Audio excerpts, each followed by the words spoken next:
ಶ್ರೀರಾಮಕೃಷ್ಣರ ಜಯಂತಿಯನ್ನ ಆಚರಿಸ್ತಾ ಇದ್ದೀರಾ.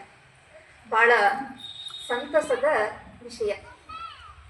ತಮ್ಮಲ್ಲಿ ಕೆಲವರು ದಿವ್ಯ ಜೀವನವನ್ನ ಅಧ್ಯಯನ ಮಾಡಿರ್ಬೋದು. ರಾಮಕೃಷ್ಣರ ಅತ್ಯದ್ಭುತವಾದಂತ ಒಂದು ಪಾವನ ಚರಿತ್ರೆ ಯುಗಾವತಾರ ಶ್ರೀರಾಮಕೃಷ್ಣ ಅಂತ ಹೇಳಿ ನಮ್ಮ ಪೂಜ್ಯ ಗುರುಗಳಾದ ಪೂಜ್ಯ ಸ್ವಾಮಿ ಪುರುಷೋತ್ತಮಾನಂದಜಿ ಮಹಾರಾಜರವರು ರಚಿಸಿರುವಂತ ಅದ್ಭುತವಾದಂತ ಗ್ರಂಥ.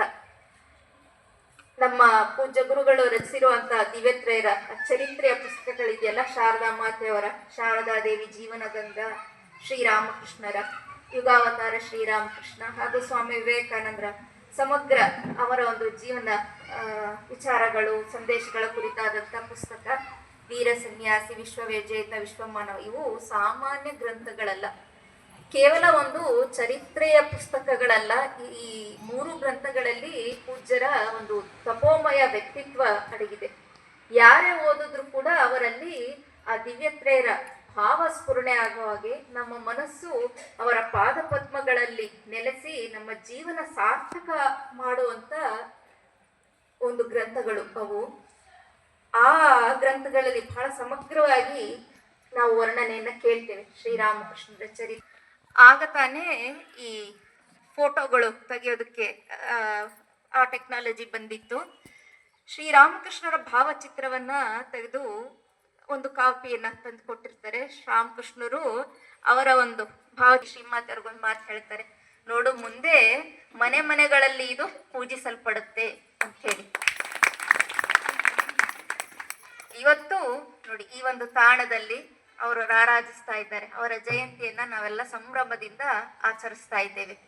ಶ್ರೀರಾಮಕೃಷ್ಣರ ಒಂದು ದಿವ್ಯವಾದಂತ ಒಂದು ಒಂದು ಕಾರ್ಯಕ್ರಮಕ್ಕೆ ಪ್ರಾರಂಭವನ್ನ ಬಹಳ ಅಚ್ಚುಕಟ್ಟಾಗಿ ಸಂಕೀರ್ತನೆಯ ಮೂಲಕ ಮಾಡಿಕೊಟ್ಟಿದ್ದಾರೆ.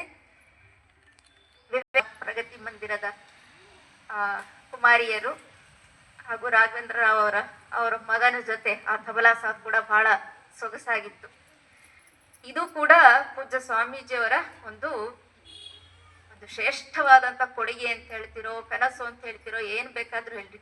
ಸ್ವಾಮೀಜಿಯವರು, ಪೂಜ್ಯ ಸ್ವಾಮೀಜಿಯವರು, ಪುರುಷೋತ್ತಮಾನಂದಜಿಯವರು ಆಗಾಗ ಹೇಳ್ತಾ ಇದ್ದಂತ ಒಂದು ಮಾತು, ಕಲಿಯುಗದಲ್ಲಿ ಎಲ್ಲಾ ಮಾಲಿನ್ಯಕ್ಕಿನ್ನ ದೊಡ್ಡ ಮಾಲಿನ್ಯ ಯಾವುದಂದ್ರೆ ಶಬ್ದ ಮಾಲಿನ್ಯ ಅಂತ ಹೇಳಿ ಹೇಳೋರು ಅವರು. ಪರಿಸರ ಮಾಲಿನ್ಯ ಅದೆಲ್ಲನೂ ಇದೆ, ಮನೋಮಾಲಿನ್ಯನೂ ಇದೆ.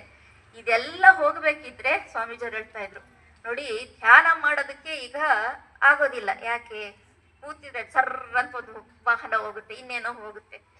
ಈ ಎಲ್ಲ ಹೊರಗಿನ ಶಬ್ದಗಳನ್ನ ಮೀರಿ ನಮ್ಮ ಮನಸ್ಸು ಭಗವಂತನಲ್ಲಿ ಲೀನ ಆಗ್ಬೇಕಿದ್ರೆ ಉಚ್ಚ ಕಂಠದಿಂದ ನಾಮ ಸಂಕೀರ್ತನೆ ಮಾಡಬೇಕು. ಶ್ರೀರಾಮಕೃಷ್ಣರು ಕೂಡ ಮತ್ತೆ ಮತ್ತೆ ಹೇಳ್ತಾ ಇದ್ದ ಮಾತೇನು, ಕಲಿಯುಗಕ್ಕೆ ನಾಮಗುಣ ಕೀರ್ತನೆ ಮಾರ್ಗ ಅಂತ ಹೇಳಿ. ಇದು ಭಾಗವತದಲ್ಲೇ ಬರುತ್ತೆ.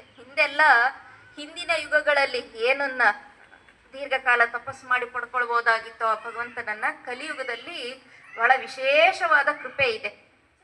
ಏನು ಅಂತ ಹೇಳಿದ್ರೆ, ಕೇವಲ ಭಗವಂತನ ಹೆಸರನ್ನ ಪ್ರೀತಿಯಿಂದ ಉಚ್ಚರಿಸ್ತಾ ಇದ್ರೆ ಸಾಕು, ಅವನು ಪ್ರಾಪ್ತನಾಗ್ತಾನೆ. ಸೊ ಆ ಒಂದು ನಿಟ್ಟಿನಲ್ಲಿ ಪೂಜ್ಯ ಸ್ವಾಮೀಜಿಯವರು ಬಹಳ ಅನೇಕ ತರಗತಿಗಳನ್ನ ನಡೆಸಿ